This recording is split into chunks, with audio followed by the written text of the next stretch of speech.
Greetings, you beautiful people, and welcome to Mingled Waters. My name is Matthew Beal, and I'm so glad you found me. I'm a licensed counselor and spiritually integrative psychotherapist with 15 years of experience helping people with problems like trauma, depression, anxiety, grief, and relationship problems, and the challenges of navigating a complex and often difficult world. I also have a PhD in practical theology with a focus on the intersection of psychology and theology, and decades of experience in pastoral leadership, preaching, and teaching within a wide variety of church contexts and academic contexts. Please call me Matt.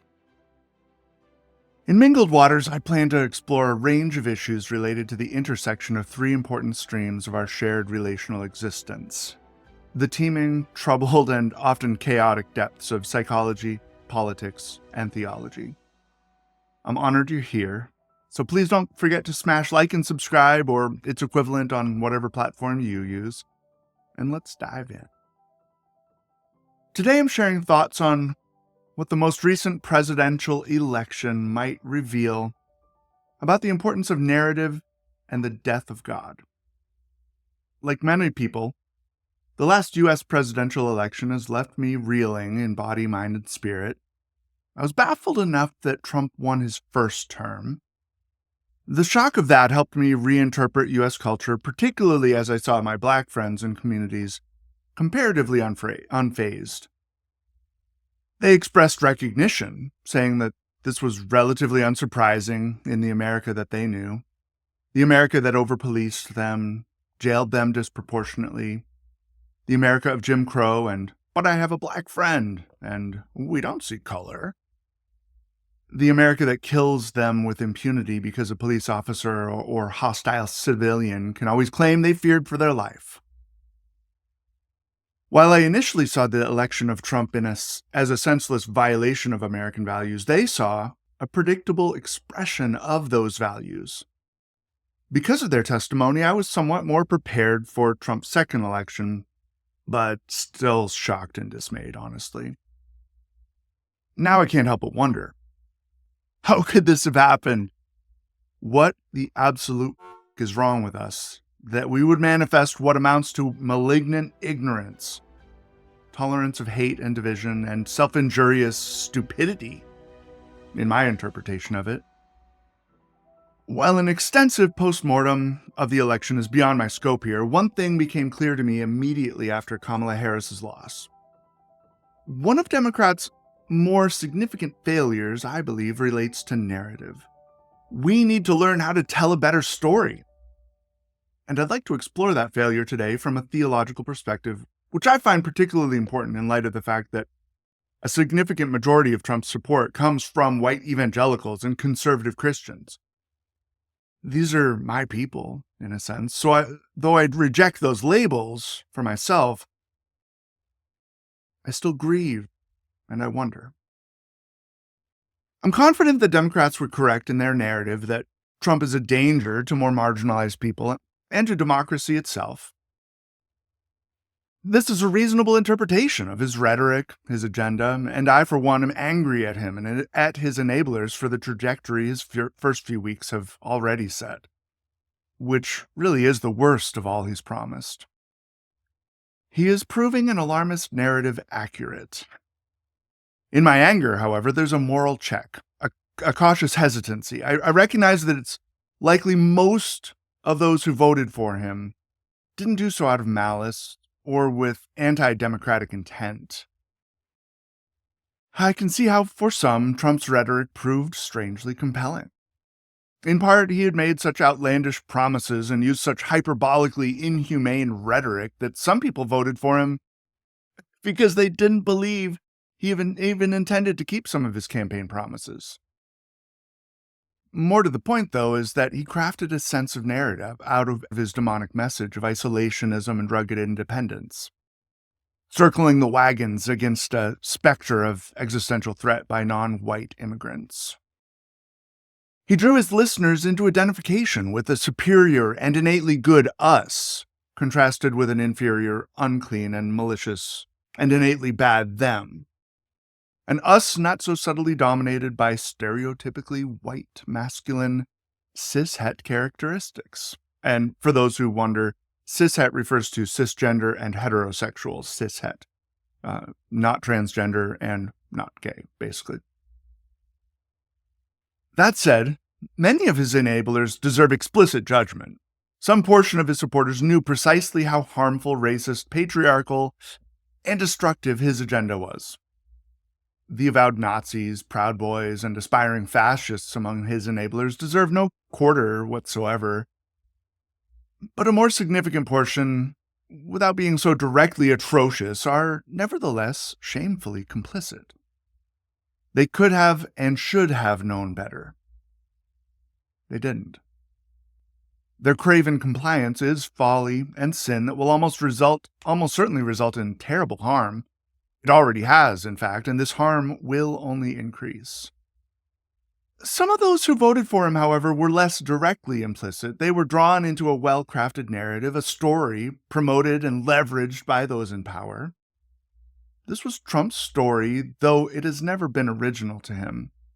He tapped into a narrative vein, a vulnerability deeply embedded within the American heart, soul, and body and culture. This narrative is certainly not indicative of any true brilliance. He's no genius, let alone a stable one. Rather, he happened to find himself and his unique aptitudes situated at a demonically fortuitous intersection, a perfect storm of converging fronts. The first storm front is his radical narcissism, probably exacerbated by the second front, a degree of privilege that very few have enjoyed. Together, these fostered a sense of entitlement that's nearly absolute. The third front is the social context of backlash against the progress made by feminism, Black liberation, and queer advocacy. Trump arose on the heels of our first Black president and the legalization of gay marriage, and in the wake of Me Too and Black Lives Matter movements. All the socially prophetic developments that infuriated many on the right and raised eyebrows of concern among moderates. Lest things be taken too far, right? Questionable things like diversity, equity, and inclusion. It's crucial to note that Trump's resurgence relied on leveraging the economic frustrations of a post-pandemic, mid-recession world. This frustration was shared widely, including by some of those who benefited most from the past decade of social progress. Trump made significant inroads, for instance, among Hispanic and Black men. Throughout Biden's presidency, Trump and his MAGA enablers fanned economic frustration into flames with a constant barrage of propaganda and misinformation. His narrative consisted largely of manipulative rhetoric and bald-faced lies, but much of the population was vulnerable to believing his brand of deception, particularly as it was supported by partisan right-wing media and foreign bot farms, which are waves of fake social media accounts used to help spread misinformation. His deception was also operative at a more subtle level, almost constantly. A rhetorical flourish, a lingering emphasis, dog whistles many couldn't or wouldn't hear, especially white people, or an offense so extreme that people could write it off as hyperbole. His was a story that drew people in. I've been drawn in many times myself in a variety of ways. Some of the narratives that have drawn me in and informed me were life-giving, while many were problematic or even destructive. I'm in the midst of such stories and all their ambiguities even now. We all are. To be human is, in part, to be constituted of and formed by the myriad narratives swirling around us. To borrow from St. Paul and Paul Ricoeur a little bit, we live, move, and have our being within narratives. What moves me now to write is not Trump's horrendous rhetoric and deception, though I am disturbed by that and committed to resistance in word and deed. Nor am I moved to write by my frustration that Democrats can't seem to craft a compelling story. Instead, relying on blunt critique, facts and figures, a critical exegesis of Republican rhetoric that shows it to be xenophobic, racist, misogynistic, ableist, classist, etc. Accurate as that critique is, it proved insufficient at a crucial watershed moment. And it is not my focus, at least not right now. Similarly, I am disappointed in my own struggle to craft a compelling narrative to support the insights I'm gleaning from the brilliance of those working, speaking, and writing from the margins of society. A friend recently helped me realize that my narrative failure was pretty significant in that regard. And though it troubled my ego quite deeply, I realize I have failed in my resistance to sufficiently care about narrative. Narrative identity was even an important aspect of my doctoral dissertation. So, how could I have failed so badly in this? Certainly, I'm not a complete narrative failure, but I neglect it so easily. I've been a poor storyteller, and I'm disappointed in myself for that.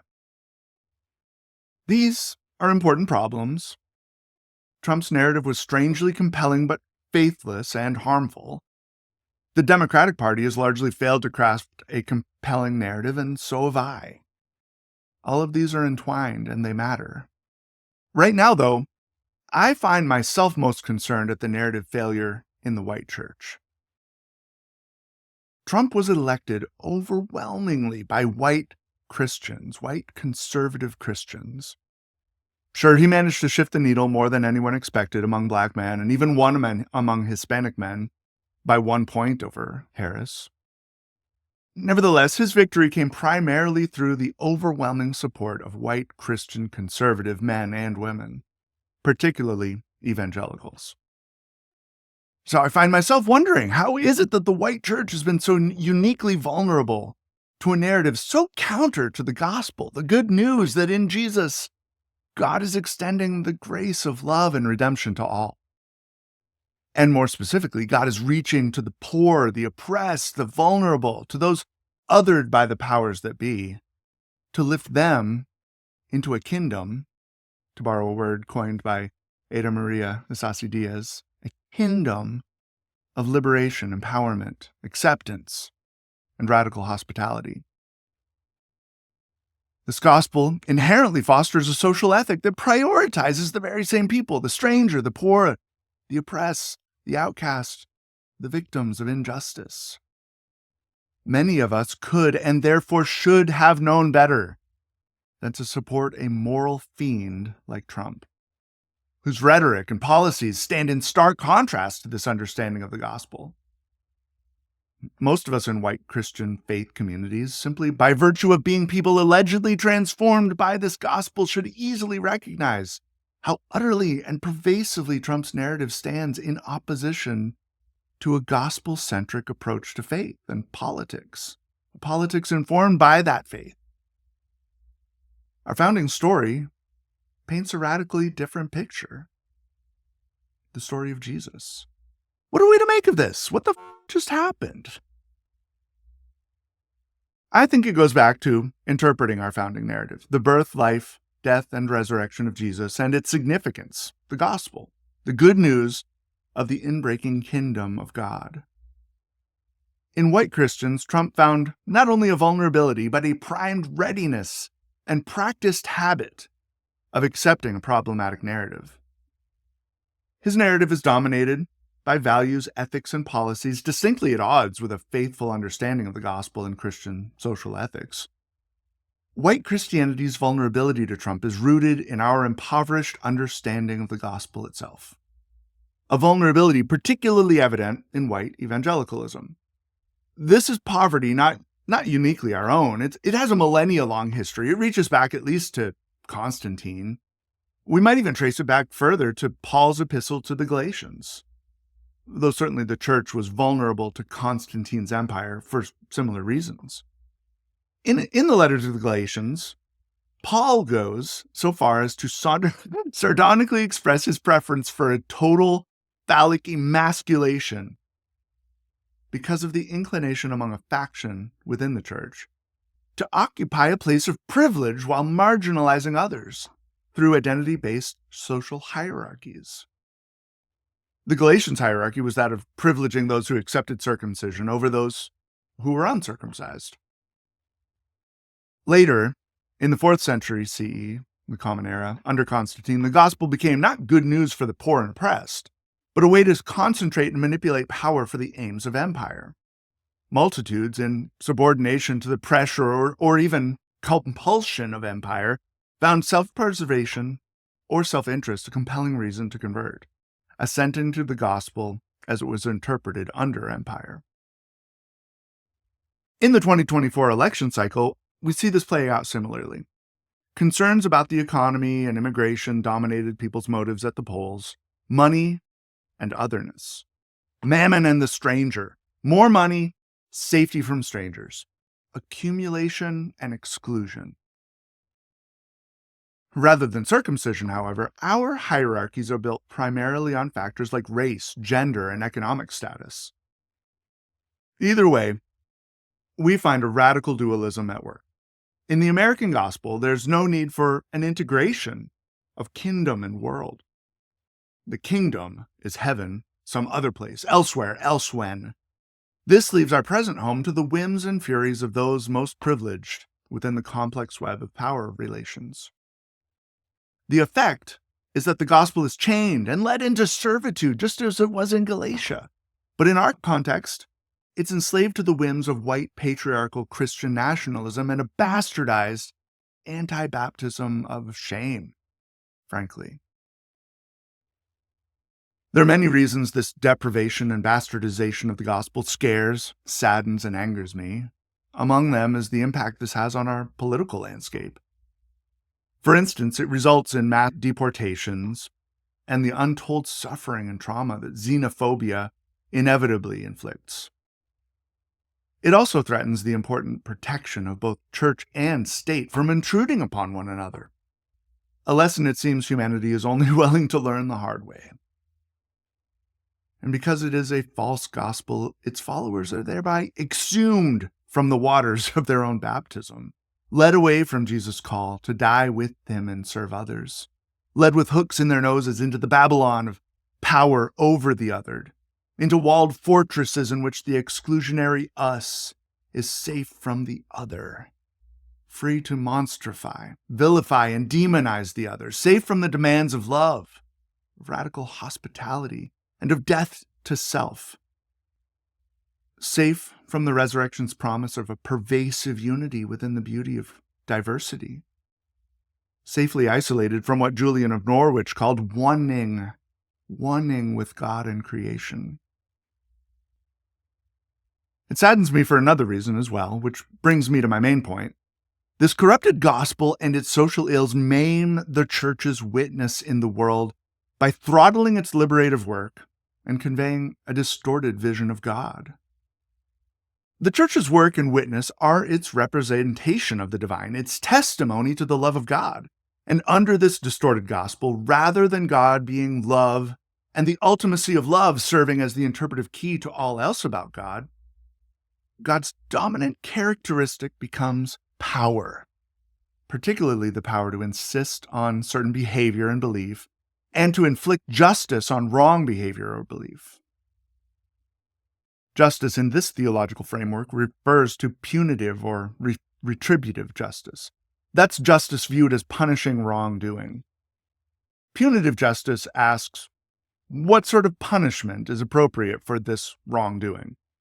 Appropriate punishment in this theology can reach from, the proverbial slap on the wrist, up to the divine retribution of everlasting conscious bodily torture in eternal hellfire. Fun. These days, the human expression of punitive justice often equates to varying amounts of jail time, after which one might hear the common saying that the wrongdoer has, quote, paid their debt to society. The punishment apparently rights the wrong. It satisfies the demands of justice. This punitive vision stands in contrast to the principles and values of restorative justice, which is an approach to justice that asks very different questions. Rather than what punishment is appropriate for wrong behavior, restorative justice asks, what steps are most conducive to healing all those involved in a harmful experience, including the victims and the perpetrators, as well as their families, communities, and institutions affected by this harm? I like thinking of it as asking, how can love work its healing throughout everything affected by this harm? Justice as punishment not only tends to ignore the needs and desires of victims. What does jail time do for most victims, right? But not to mention that it leaves out their communities. Historically, it also produces a theological conundrum. How can God be loving and yet punish sinners in wrath? A host of theologians have attempted to answer this. Some of those are admirable attempts to promote love within a given theological tradition, while others are little more than contortions. Anselm of Canterbury, for instance, wrestled with the paradox of how can God be the unmoved mover and yet actively love, which requires movement, action on behalf of the beloved. Anselm asked how God could be compassionate or moved, yet passionless, unmoved. One of my favorite theologians, Catherine Keller, notes that, quote, one may read much of theological history as a conscious and convoluted attempt to compress the warming intuition that God is love into the cold, hard diamond of divine immutability, end quote. Divine immutability being the attribute of God being unchanged, unmoved. Anselm tried to resolve the paradox by distinguishing between God as passionless within God's self and God is compassionate in our experience of God. I find that not only somewhat convoluted, but definitively unhelpful. Moreover, this vision of God tends to produce its own image in human relations.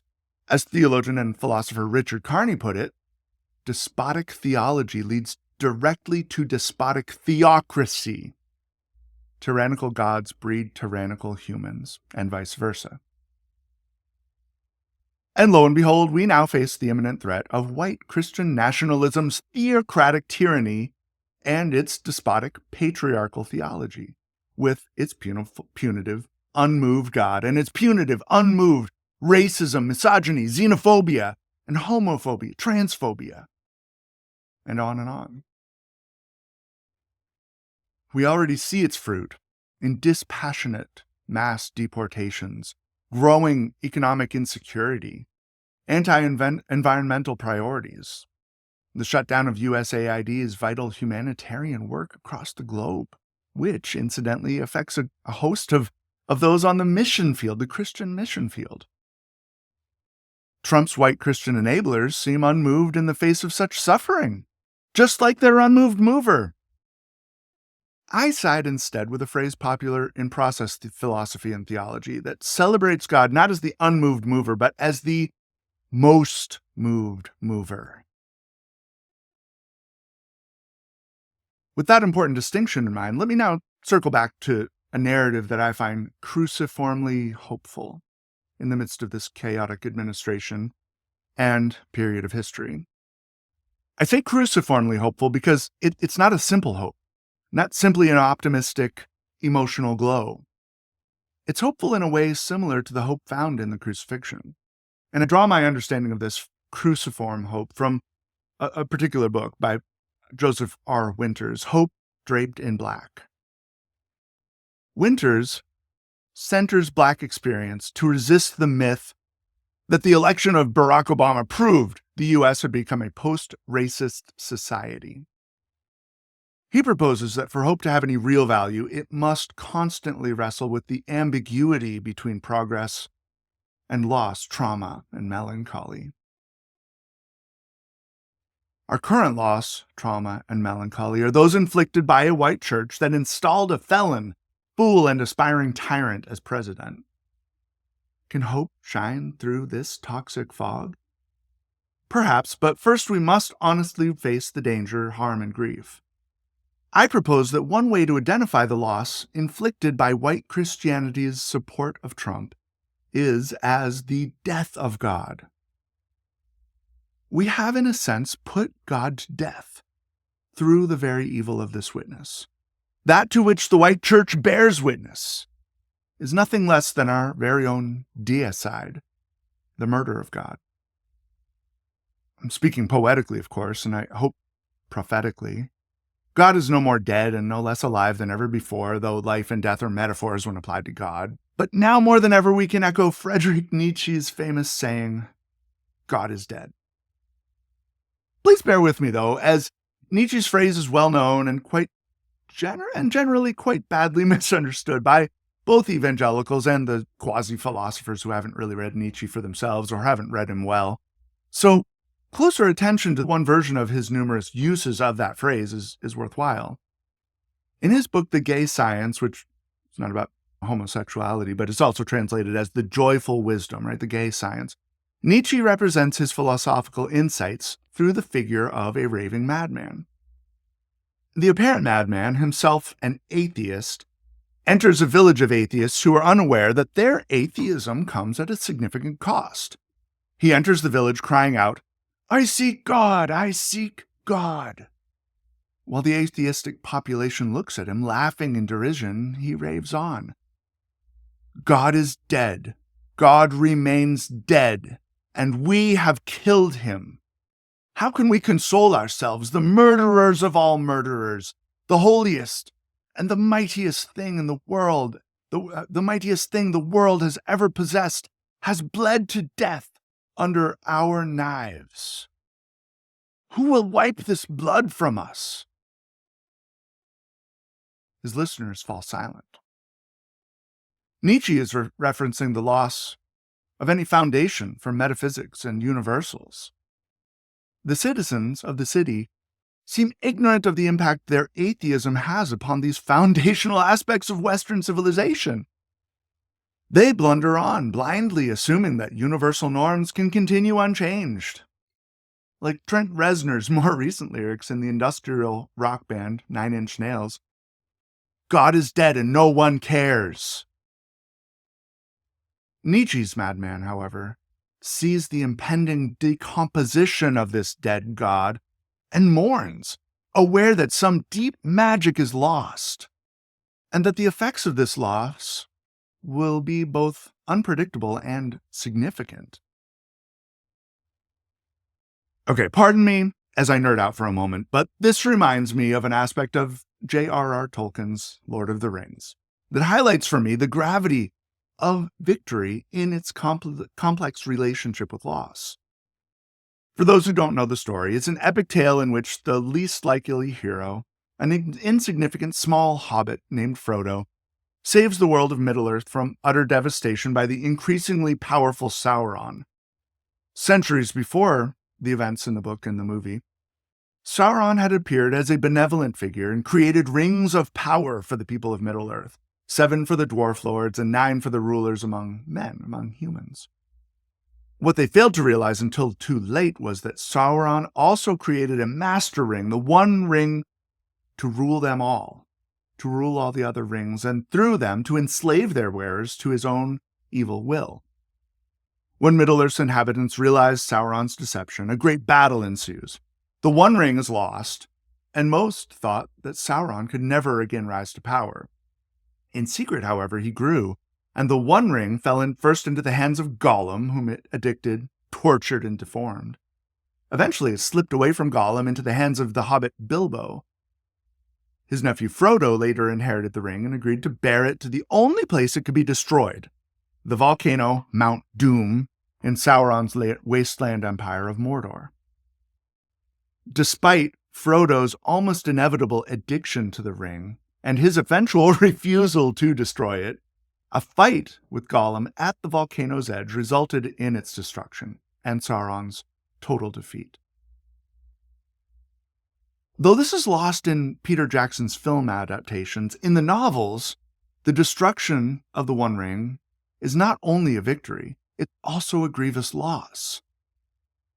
The beauty and power of Middle-earth was due largely to 3 elven rings that were not crafted or corrupted by Sauron or subject to his One Ring, yet they were crafted by means of the knowledge Sauron had given to the elves, and were thus dependent on the One Ring, in a manner Tolkien actually never fleshes out. Thus, when the One Ring was destroyed, the elven rings and all their glorious benefit to Middle-earth were also lost.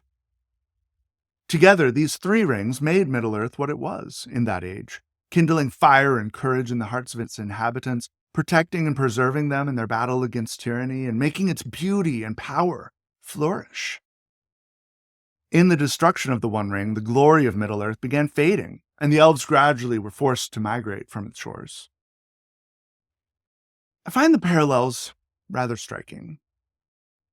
Just before Nietzsche's madman utters his most famous cry, he asks a series of questions about this murder of God. How could we drink up the sea? Who gave us the sponge to wipe away the horizon? What were we doing when we unchained the earth from the sun? His questions reach their climax as he asks, do we hear nothing as yet of the noise of the grave diggers who are burying God? Do we smell nothing yet of the divine decomposition? Gods too decompose. God is dead. God remains dead, and we have killed him. Like the destruction of the One Ring, the divine death we encounter now has already begun a decomposition of significant cost. I suspect that there's been a theistically funded magic working unchecked behind the scenes in Western civilization, despite the fact that white Christianity has also done great harm. I see this magic, for instance, in the dawn of the sciences, with medicine extending lifespans into the 80s, 90s, and beyond. Education as a human right, the power of all men are created equal, the progress of feminism and the civil rights movement, and increasing attention to liberation and indigenous spiritualities and theologies, among other things. These all have roots deeply entangled with the teachings of Jesus, Christian social ethics, a theism of love, and the conviction that a created universe must have identifiable physical laws that can be studied to further human knowledge. Certainly, credit for such developments can't be limited to theistic influence, but as Western civilization has its modes of being, for better and worse, rooted in Christian thought and practice, I suggest it would be hard to deny its influence in much of the beauty and power of our society. At the same time, white Christianity and its God have wrought terrible evils upon the world, not least of them chattel slavery, misogyny, unfettered capitalism, and fundamentalism's regressive tendencies.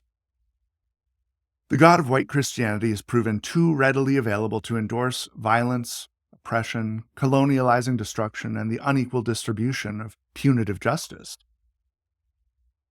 In the re-election of Trump, we see the death of God, that is, the death of white Christianity's witness to God, as this God is exposed as little more than a guise for the unadulterated pursuit of white male power, wealth, and domination. Recognition of this likely comes with mixed emotions. That such a God should die is cause for joy among those who care for the God revealed in Jesus' life teachings, death, and resurrection. Yet this death has come at the cost of electing an antichrist, that is, a false savior, who will extract even greater costs in his tyranny. It also comes at the cost of multitudes who might have seen and heard the good news of a God who is love, now understandably turning away from any hint of Christianity. Sadly, rather than seeing this death for what it is, rather than grieving the cost of this death and celebrating its potential hope, many fit neatly into Resner's observation that God is dead and no one cares. Truly, a shocking number of white Christians celebrate this not as a death, but as a theocratic ascension. Yet even for those who recognize this death and grieve the stench of its decay, it may be difficult to see how deicide of such consequence is also a victory. I suggest that this death is an answer to an ancient prayer that might pave the way to new resurrections. In the 13th and 14th centuries of the Common Era, a German friar, professor, theologian, and mystic named Meister Eckhart prayed a strange prayer: God, rid me of God. Eckhart's paradoxical prayer is rooted in apophatic theology, which is the ascending mystical path of unsaying all that can be said of God, since all speech of God is but metaphor, so that God beyond conception might apprehend the soul in love. I'm co-opting this prayer now in a similar vein, but a distinct historical application. May this God, the God of the mystics and saints and martyrs, the true God of true God, who is love, God of mystery, emanating glory, of such perfection and radiance that only unimpeachable darkness could convey while forever hiding this God. May this God rid us of white Christian God and its carcinogenic gospel, that we may, quote, know the love that surpasses knowledge, as Scripture says. Deliver us into the God of glory draped in utter blackness, revealed in thick darkness and the meager flesh of a teenage pregnancy among an occupied people, a despised minority who had known both slavery and deliverance, and an ancient Jim Crow of marginalization. God, rid us of God, of white Christian God. Perhaps you are among those able to see this death, smell its decomposition, and wonder with Nietzsche's madman, what, after all, are these churches now if they are not the tombs and sepulchres of God? Certainly, white Christianity will not yield to this death easily. It will continue bound to the white Christian God and its impotent gospel like the ancient death sentence of nupta cadavera, marriage to a corpse, a living person bound to a dead body until the spreading decay joins them both in death.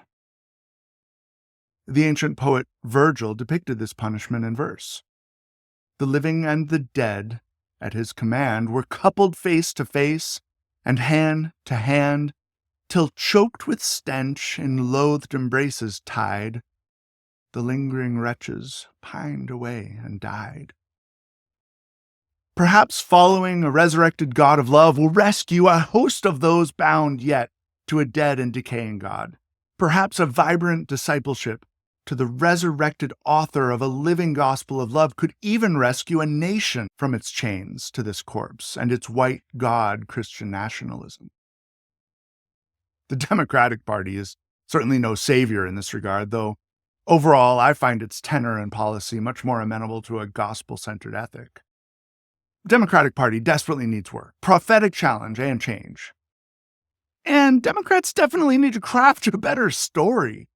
So please understand, I'm not equating the Democratic Party or Democrats with the gospel or justifying any of the very real problems that arise regularly within that party. Nor would I deny that good, at times even much good, has come from Republicans, the Republican Party, or even evangelicalism. Nevertheless, at this juncture in history, their foundation has crumbled, and their God is dead. My point, however, is that the church needs a better understanding of the gospel if there's to be a resurrection after this death. If the very God of very God is to emerge in place of the putrid corpse of white Murica God. Importantly, this better understanding of the gospel will come primarily by listening to those more marginalized by the dominant white male power brokers of church and society. If the data on voting is to teach us anything, chief among those who seem to know better, maybe know a better gospel even, those who clearly knew better than to elect a con man, felon, and aspiring tyrant, were non-white women, those who identify as LGBTQ, and Jewish voters. Black women, LGBTQ voters, American Jews, were most strongly against Trump, with Latin American, Asian American, and Native American women also showing strong resistance. One lesson I draw from this is that if the church is to resurrect a gospel worth entrusting our very souls to, we must draw our understanding of it from the queer and minority feminist perspectives, from the inheritors of generational trauma, those who have been unjustly forced into impossibilities of resilience and resistance by the systems, institutions, and cultures of white men. And if the U.S. is ever to be rescued from the mass grave into which we have fallen, Those who know better must construct a more effective narrative from this foundation. I don't have all the answers. Far from it. Far from it. I am on a journey of much needed learning myself. But in my next podcast, I plan to explore a more faithful gospel arising from more marginalized perspectives.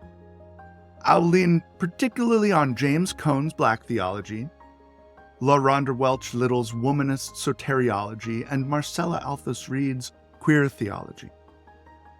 Together, these empower us to consider how such a resurrected, non-white gospel and God can foster a wide-ranging liberation, human flourishing, and a Christian social ethic more faithful to the founding narratives of the Christian faith, and more beneficial to a pluralistic society. I hope you'll join me again. Until then, thank you so much for listening. Much love to you, my friends.